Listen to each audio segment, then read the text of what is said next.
Good morning, kindergartners. Today is day 3 of our Sea Stars book for our shared reading book this week. And today I want to start, so yesterday we stopped at page 9. And so I want to do a quick review of the pages that we read. And then I want to go in and finish the rest of the book and see what all we can learn. I actually am going to start today at the back of our book though, because I want to go back to the 3 things that we knew we were going to be learning. And the 3 things that we knew that we were going to be learning, among many other things, were the first one, how many arms do most sea stars have? And we learned that they mostly have 5 arms, but can they have more? Absolutely, right?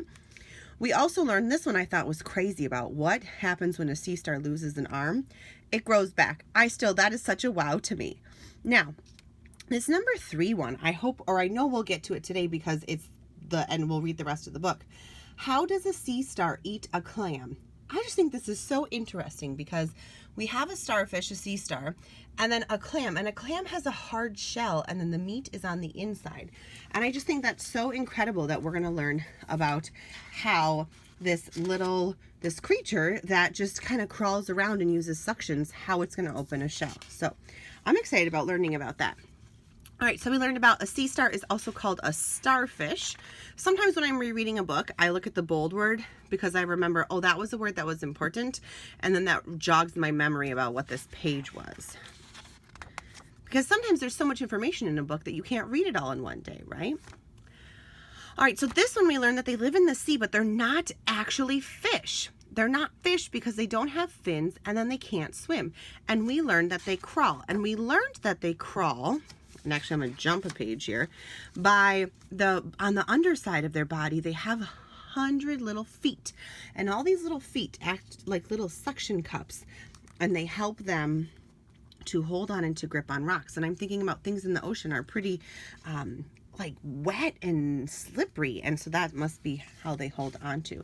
And then this was a page, of course, where we learned about the arms and how if an arm falls off, it grows back. And then we learned that the sharks, rays, and seagulls like to eat the sea stars. So we kind of decided that that was probably what happened to this sea star's arm here. So let's continue with this page 10 here.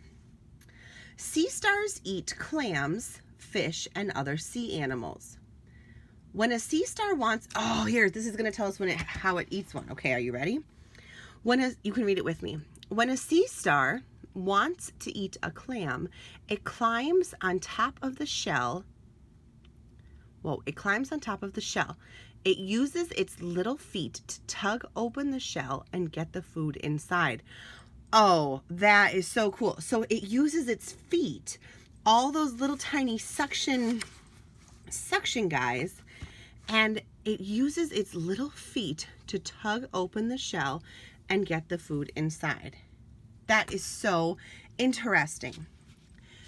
Some sea stars are orange, some are yellow, and some are pink. Here is a red sea star. So this is making me think that they can be all different colors, right? The color of a sea star helps it hide from fish that want to eat it. Whoa, this totally is like the same color as the coral and the rock. It almost looks like it's a plant growing, right? I wrote a note here that this reminds me of camouflage. Can you think of another animal that uses camouflage? Think of what you're thinking about. That's what the sea stars have. Cool.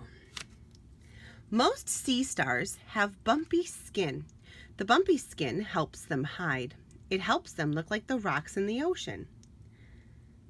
So that's another example of camouflage, about how they blend in. You know, I'm thinking if you were just looking at this, you might think, oh, just another rock, right? Or a sea anemone or something. Cool.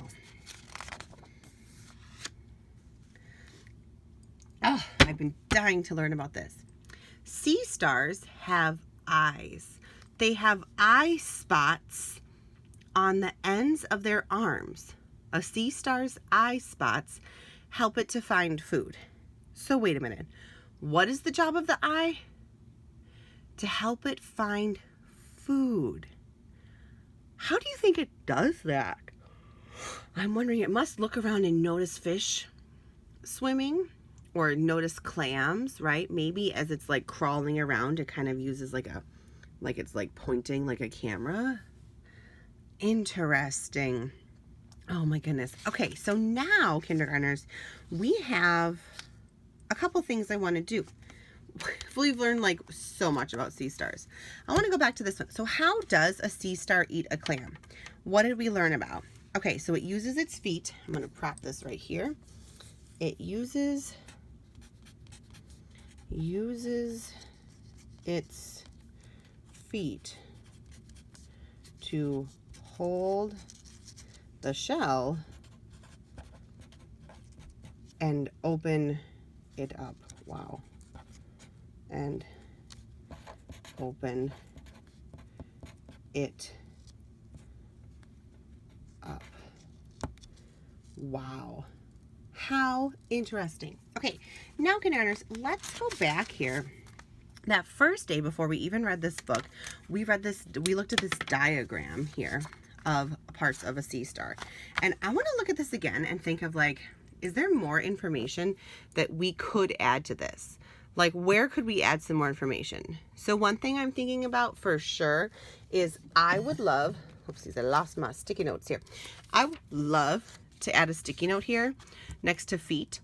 And I would love to talk about how it has 100 feet. I would love to write about how it uses the feet to open up a clam and how it uses the feet to crawl because it doesn't swim. I would write those 3 big pieces of information. Those would be big pieces of information that I would write about feet. Can you think of anything else? Oh, yeah, definitely. So I'm looking over here and I'm thinking arm. This arm of a sea star, like we definitely learned that the arm, that first of all, how many do they have? We learned they have 5 arms.